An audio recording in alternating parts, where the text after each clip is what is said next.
সাংবাদিকতার গলা চিপে ধরার জন্য অনেক অসৎ কর্মকর্তা পায়তারা চালাচ্ছে। বৃষ্টিতে ভেজে রোদে পুড়ে সংবাদ প্রচারণা করবে, এটাই তাদের কাজ। কিন্তু কোন দুর্নীতিবাজ, চাঁদাবাজ, সন্ত্রাসবাজ, দখলদারবাজ যদি এদের গলা টিপে ধরার চেষ্টা করে, আমরা সাধারণ জনগণ তাদের পাশে আছি এবং থাকবো।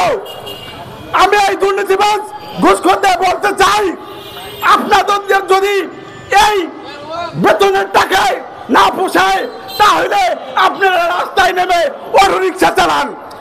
তবে আমাদের জনগণের সাথে এ ধরনের প্রতারণা করার অধিকার আপনাদের নাই। আমরা বলতে চাই,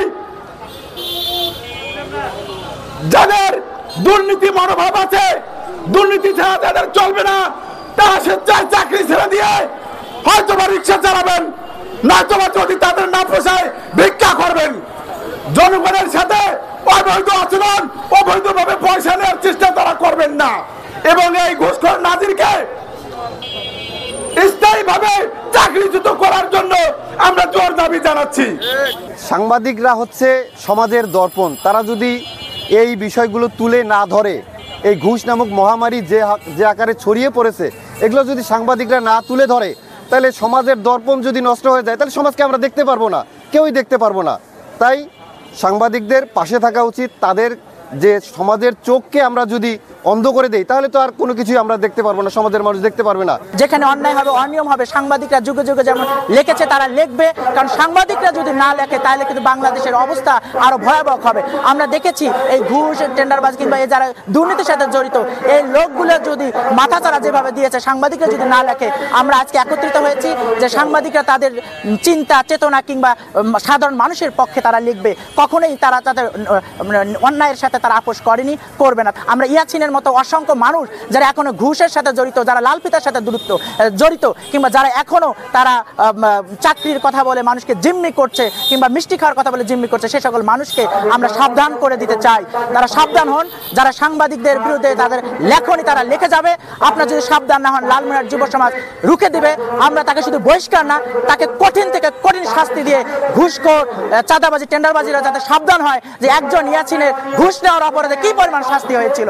এই প্রতিবাদের জন্য আজকে আমাদের সাধারণ যুব সমাজ, সাধারণ মানুষ লালমনিরহাটে একত্রিত হয়েছে। কিন্তু এই যে জজ কোর্ট, এইখানে যে এত বড় সিন্ডিকেট চলে, সেটা কিন্তু আমরা ওইভাবে আমরা এটা নির্মূল করতে পারি নাই। এই যে আমি সম্প্রতি যে ঘটনাটা আমি শুনেছি যে দুজন সাংবাদিক, একজন নাজির ছিল, সে হচ্ছে মানে ঘুষ নিতে গিয়ে সাংবাদিক সেটা ভিডিও করে এবং সেটা হচ্ছে গণমাধ্যমে প্রচার করে। এখন গণমাধ্যমে প্রচার করার ফলে যদি এখন সাংবাদিকদের গণমাধ্যমে যদি টুটি চেপে ধরা হয়, তাহলে এটা কি কোনো স্বাধীন বাংলাদেশের, নতুন বাংলাদেশের কোনো কার্যক্রম হইতে পারে? আমি কালকে পরশুদিন এটার একটা মাইকিং শুনলাম যে ওরাই মানে এই যে নাজিরকে বরখাস্ত করা হয়েছে, এই নাজিরেই হচ্ছে মাইকিংটা করাইছে। তার মানে এটা কি দ্বারা, আমি চুরি করব, চুরি করার পর আমাকে ধরবে, তারপর আমি আবার মাইকিং করব যে আমি চুরি করছি, আমাকে ধরছে, আমাকে আবার আপনারা ইয়া করেন। এটা কি হাস্যকর না? আমি এখানে কোনো কৌতুক, কোনো ফিল্ম করতে এখানে আসি নাই। আমার স্পষ্ট কথা হচ্ছে যে 48 ঘন্টার ভিতরে এই নাজিরকে যেন যদি স্থায়ী বরখাস্ত না করা হয়, সেক্ষেত্রে এই যে বৈষম্য বিরোধী ছাত্র আন্দোলন থেকে শুরু করে আমাদের সাধারণ শিক্ষার্থীর ব্যানার থেকে শুরু করে আমরা যত আমাদের অঙ্গ সংগঠন আছে, আমরা লং মার্চ টু কোর্ট পর্যন্ত আমরা প্রোগ্রাম করব।